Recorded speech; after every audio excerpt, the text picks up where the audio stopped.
Christine Van de Put. Les filles, c'est vraiment des pauvres types. Piat, 5. Chitirie, 4. Tri, 3. Va, Adin, Noul. Il y a eu un trou béant de silence, un de ces trous. Heureusement, les gens ont ressuscité. Des voix emmêlées ont giclé du poste, des voix rudement excitées, on aurait dit 12 mariages.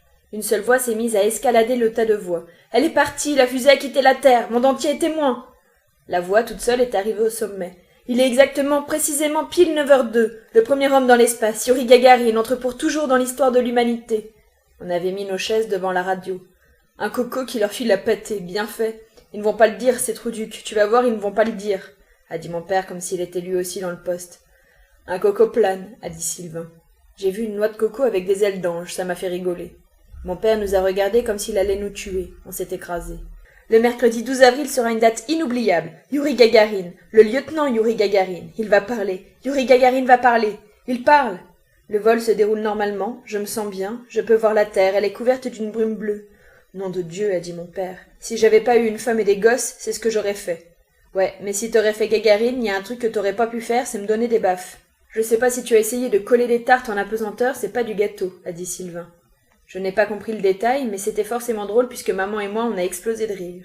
C'est quand même incroyable. Dès qu'il y a quelque chose d'important dans le monde, ça n'intéresse personne dans cette maison. Bande d'incultes, a hurlé mon père. Il a mis le poste à fond et il a collé sa chaise dessus. Il a dû l'enjamber pour ne pas se cogner les genoux. Taisez-vous maintenant, a dit ma mère en reniflant. Sylvain a mimé un type qui essayait de donner des claques en apesanteur. On aurait dit un danseur étoile. Ma mère lui a fait les gros yeux en essayant de ne pas se marrer. Sylvain s'est mis à faire le boa autour de mon père. Là, on n'a pas pu se retenir longtemps. J'ai même attrapé le hoquet. Mon père a bondi en renversant son siège. Il a saisi le bras de Sylvain et l'a traîné à travers toute la pièce. Sylvain s'est retrouvé les 4 fers en l'air dans le couloir. « Arrête, tu vas lui faire mal !» a gueulé ma mère. Je me suis glissée sous la table pendant qu'elle se précipitait au secours de Sylvain. Trop tard. Je vis avec des cons. J'habite un bled de cons. Je travaille pour des cons. Voilà ma vie de con. Je ne veux plus vous voir.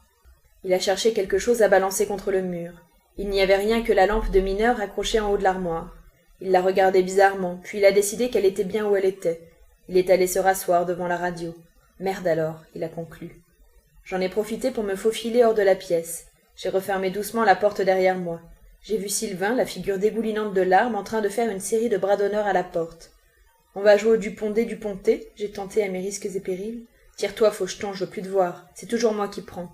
J'ai rien fait. Si, t'as rigolé, c'est de ta faute. Si t'avais pas rigolé, ce serait pas arrivé. Les filles, c'est lèche-bottes et compagnie. Point final, dégueulasse. Va-t'en, pauvre type. Il a reniflé. Je n'ai pas bougé, c'était pas la peine, j'étais invisible.